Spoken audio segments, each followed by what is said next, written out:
அனைவருக்கும் வணக்கம். நான் உங்கள் எடப்பாடி தேவராஜன்.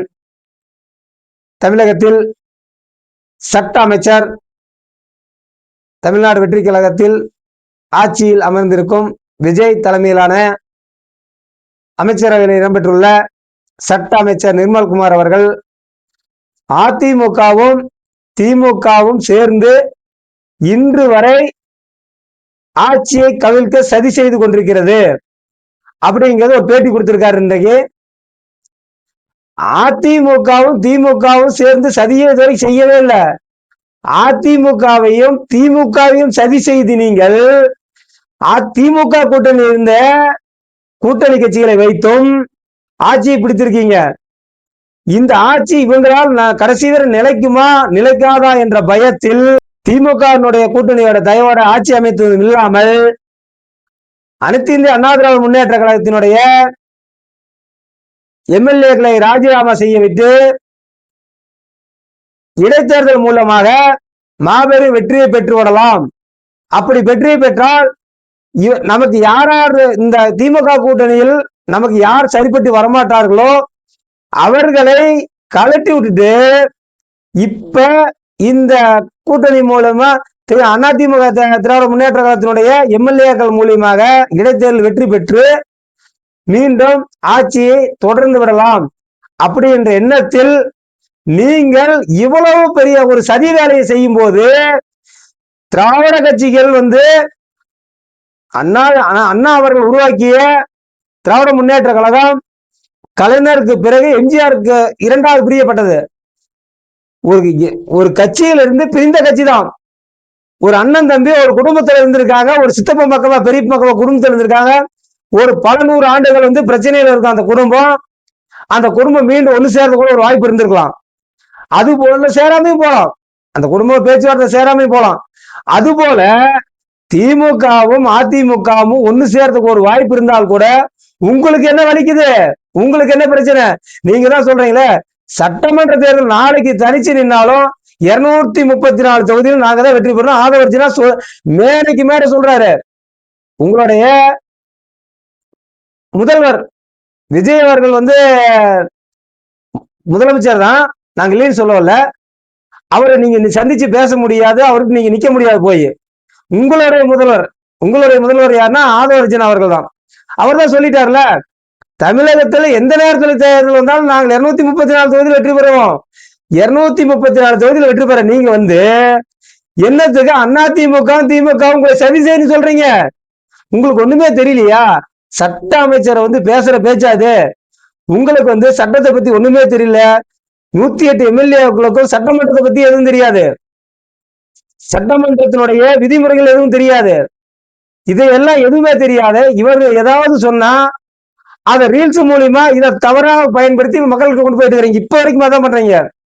தமிழக மக்களுக்கு என்ன கிடைக்கணும் என்ன கிடைக்க கூடாது, இந்த திட்டங்களை கொண்டாடலாமா கொண்டு வரக்கூடாதாங்கிறத மூத்த அரசியல்வாதிகள பல 30-40 ஆண்டுகளா இருந்த ஒரு சட்ட விவாதத்துக்கு கூட நீங்க விடமாட்டேங்கிறீங்க, அதை தடை செய்யறீங்க.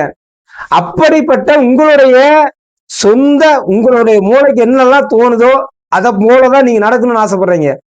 அப்படி இருக்கும் பட்சத்துல திமுகவும் அதிமுகவும் கூட்டணி வைக்கலாம், வைத்து தேர்தலை சந்திக்கலாம். அது ஒரு சூழல் வந்தாலும் வரலாம், வராமையும் போகலாம். அப்படி வந்தா அப்ப உங்களுக்கு இந்த தமிழக வெற்றி கழகம் தான் தமிழ்நாட்டில் ஆட்சியில் இருக்கணும்னு ஓட்டு போட்டுருக்காங்க மக்கள் யாராவது? அதெல்லாம் கிடையாது. இல்ல 36% வாக்குகள் வாங்கியிருக்கீங்க. திமுக அதிமுக 45% வாக்குகள் வாங்கியிருக்கு. அப்ப அந்த இரண்டு கட்சிகளுடைய சதவீத அடிப்படையில் பார்த்தா 45% மக்கள் உங்களை வேண்டாம்னு எடுத்துதானே ஓட்டு போட்டிருக்காங்க. அவங்க அதுல இன்னொன்னு ஒரு கணக்கு இருக்கு, சீமான் கூட ஒரு இணையத்துக்கு ஒரு வாய்ப்பு இருக்கா. அப்படி இப்படி எல்லாம் சேர்ந்தா நீங்க ஆட்சி அதிகாரங்கிறது மக்கள் பார்த்து வாக்களிக்கிறது. எந்த நேரத்தில் எப்படி வேணாலும் மாற்றங்கள் வரலாம். மாற்றங்களை நீங்கள் அதிகாரத்துக்கு வந்த பிறகு மக்களை என்னென்ன சேவைகள் செய்றீங்க, அவங்களை எப்படி எல்லாம் அந்த மக்கள்கிட்ட கொண்டு சேர்த்துறீங்கன்னு மக்கள் பார்ப்பாங்க. அவங்க மக்கள் 60 ஆண்டு காலமாக ஆட்சி திமுக அதிமுக மாறி மாறி ஆட்சி அமைத்தது. தாவேக்காவினுடைய தூய ஆட்சி, தீயாட்சி ஒழிக்கப்பட்டது. இன்னொரு இன்னொரு இன்னொரு இன்னொரு கட்சி உங்க தமிழகத்தில அதிக உறுப்பினர்களை கொண்ட அனைத்து இந்த அண்ணா திராவிட முன்னேற்ற கழகம் கூட இன்று வரைக்கும் உங்களுடைய தலைவர், வெற்றி கழக தலைவர் விஜய் வாய் திறந்து செல்லவே இல்லை. இதற்கு கூட ஒரு காரணம் சொல்லியிருக்காங்க. அவங்க ஜோசிகார் வந்து இதெல்லாம் சொல்லக்கூடாதுன்னு சொல்லியிருக்காராம். இந்த போன்ற அவங்க அனைத்து இந்த அண்ணா திராவிட வார்த்தையே வெளியே சொல்லக்கூடாதுன்னு ஜோசிகார் கூட சொல்லியிருக்காரு அப்படிங்கிறது ஒரு தகவல். அப்படின்னு இருக்கலாம் அப்படிங்கிற ஒரு தகவல் இருக்கு. இது போன்ற ஒரு மூட நம்பிக்கை அடிப்படையில் ஆட்சி அமைந்து கொண்டிருக்கிறது. மக்களாட்சி கிடையாது, மூட நம்பிக்கை அடிப்படையில் ஆட்சி நடந்து கொண்டிருக்கிறது. உங்களுக்கு இந்த போல் இவ்வளவு ஒரு வெறியும் பதவி வெறியும் இப்பவே நீங்க ஒண்ணுமே இல்லாம ஒரு சாதாரண ஒரு மக்கள் இயக்கம் விஜய் கட்சியில வந்து விஜயனுடைய மன்றத்தில் இருந்தவங்க நீங்க எல்லாம் வந்து அரசியல் பற்றி ஒன்றும் தெரியாதவர்கள், பிளாக்ல டிக்கெட் வைத்தவங்க இன்னைக்கு பதவியில பேசிக்கிறாங்க. எப்படி பேசிக்கிறாங்கன்னு கேட்டீங்கன்னா, இந்த பிறந்தநாள் விழாவில் வந்து வச்சிருக்கிற தட்டியில பார்த்தோம்னா அத்தனை பேரும் குற்றவாளிகளாம். மாற்று கட்சியில் இருந்தவங்களும் சரி, உங்க கட்சியில் இருந்தவங்களும் சரி, பிளாக்ல டிக்கெட் வைத்தவன், பெண்களுடைய பாலியல் வழக்கு, இது போன்ற 90% உறுப்பினர்கள் தான் உங்களுக்கு படம் வச்சிருக்காங்க. இன்னைக்கு குற்ற வழக்கில் இருக்கிறவங்க தான். நான் சொல்லலத, பொதுமக்கள் இன்னைக்கு பார்த்துட்டு இதெல்லாம் சொல்லியிருக்காங்க. இது எங்க காதுக்கு தகவல் வந்துச்சு. எடப்பாடி பகுதியிலேயே சொன்னாங்க. இன்னைக்கு எடப்பாடி பகுதியில எடுத்துக்கிட்டா ஒரு நீளமான தோர்த்து வச்சிருக்காங்க அப்படின்னு சொன்னாங்க. இது போன்ற இப்படி எல்லாம் உங்களுக்கு அந்த வெறி இருக்கிறது. மக்களுக்கு 60 ஆண்டு காலமாக திமுகவும் அதிமுக பல சேவைகளை செஞ்சிருக்கு. திமுக கூட அவங்க கட்ட பஞ்சாயத்து ரவுடிசம் ஒரு சில காலகட்டத்தில் இருந்து பின்தள்ளப்பட்டு அம்மானுடைய ஆட்சி காலகட்டத்தில் தமிழகத்தில் எண்ணற்ற திட்டங்களை கொண்டு வந்து தமிழகம் வந்து இன்னைக்கு வளர்ச்சியடை செய்து வைச்ச ஒரு கட்சி அனைத்து இந்த அண்ணா திராவிட முன்னேற்ற கழகம்.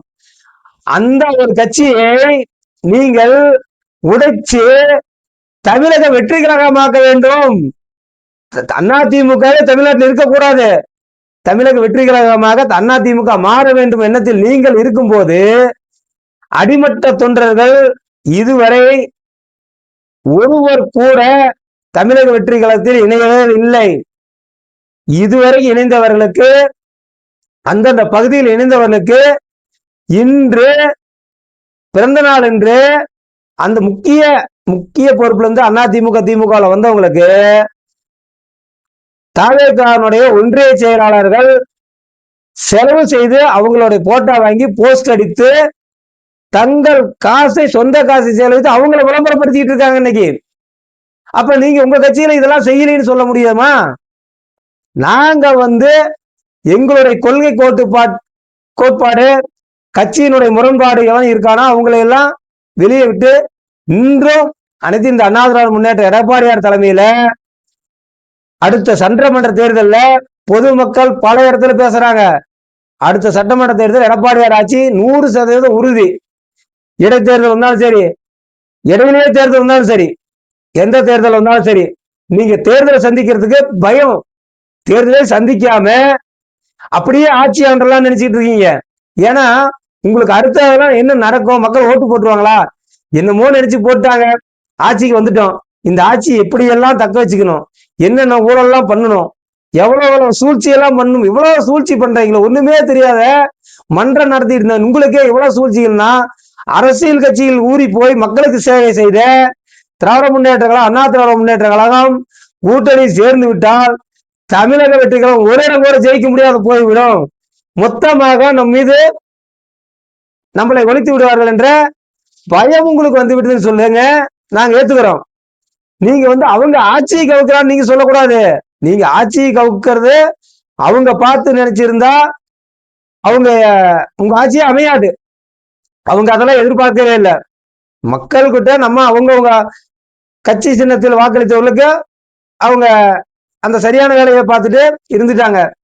நீங்க வந்து ஒவ்வொரு நாளும் ஒவ்வொரு மணி நேரமும் ஒவ்வொரு நாளும் மாற்று கட்சியில் இருக்கிறவர்களை தங்களுடைய கட்சியில் இணைத்து அவர்களை நம்ம கட்சியை பலப்படுத்த வேண்டும். ஆட்சி 5 ஆண்டுகள் ஆள வேண்டும் என்றால் நமக்கு போதிய எண்ணிக்கை இல்லை, அடுத்த இடைத்தேர்தல் வந்தாலும் ஜெயிப்போமா என்ற பயம் அது வந்து விட்டது உங்களுக்கு. அடுத்த 6 மாசத்துக்குள்ள இடைத்தேர்தல் வச்சு அவனை காரணம் கொண்டோம். அந்த இடைத்தேர்தல் வந்துச்சுன்னா அந்த இடைத்தேர்தல் வெற்றி பெறது 100% வாய்ப்புகள் இல்லை அப்படிங்கிறது நிபுணர்களுக்கு கருத்து. அதை தாண்டி ஒரு இடம் 2 இடம் வர்றதுக்கு ஒரு வாய்ப்பு இருந்தாட்டாலும் உங்களுக்கு அதிர்ஷ்டம் தான். இது போன்ற பயத்தினாலதான் சட்ட அமைச்சர் அவர்கள் உழவிக் கொண்டிருக்கிறார். திமுக அதிமுக கூட்டணி என்று அவர் பயத்துல தூக்கத்திலேயே உணர்வார் போல தூக்க நினைப்புல கூட உணர்விட்டு இருக்கிறதுக்கு வாய்ப்பு இருக்குது. நீங்க உணர்றதும் இல்லாம ஒண்ணுமே தெரியாம முதல்வர் அவர்களை கொலை போட்டு அவர் தூக்கத்தையும் எடுத்து போல தெரியுது. அவர் நிம்மதியா சட்டசபைக்கு வீட்டுக்கு போயிட்டு இருக்காரு. நீங்க எதையும் பேசி அவருக்கு எதுவுமே தெரியறதில்ல பாவம். எழுதி கொடுத்தா உங்களுக்கு என்னென்ன சொன்னீங்க எழுதி கொடுத்தீங்கன்னா படிக்கிறாரு, அமைதியா உட்கார்ந்துருக்காரு, போயிடுறாரு. இப்படி இருக்கிற சூழல்ல நீங்க அவர்களுடைய நிம்மதியும் எடுக்கிறதுக்கு தயாராயிட்டீங்க. அண்ணா திமுக திமுக கூட்டணி வைக்கிறதோ இல்லையோ தெரியாது. தாவேக அடுத்த வருஷ தேர்தலில் தனித்து நின்று இந்த வெற்றியை பெற்றுவிட்டால் நாங்கள் அரசியல் விட்டு விலகிக் கொள்கிறோம். வாய்ப்பே கிடையாது. தனிச்சு நீங்க நின்று ஜெயிக்க பார்க்கலாம். இப்ப நின்னது போல் அடுத்த இடைத்தேர்தல்களில் தாவேக தனித்து போட்டு யாருடைய ஆதரவும் தேவையில்லை அப்படின்னு சொல்லி நீங்க பேட்டி கொடுத்து அந்த இடைத்தேர்தல் வெற்றி பெற பார்க்கலாம். உங்களுக்கு அந்த பயம் வந்துருச்சு, வெற்றி பெறதுக்கு வாய்ப்பு இல்லை. அடுத்த வீடியோவில் சந்திப்போம். நன்றி, வணக்கம். உங்கள் எடப்பாடி தேவராஜன்.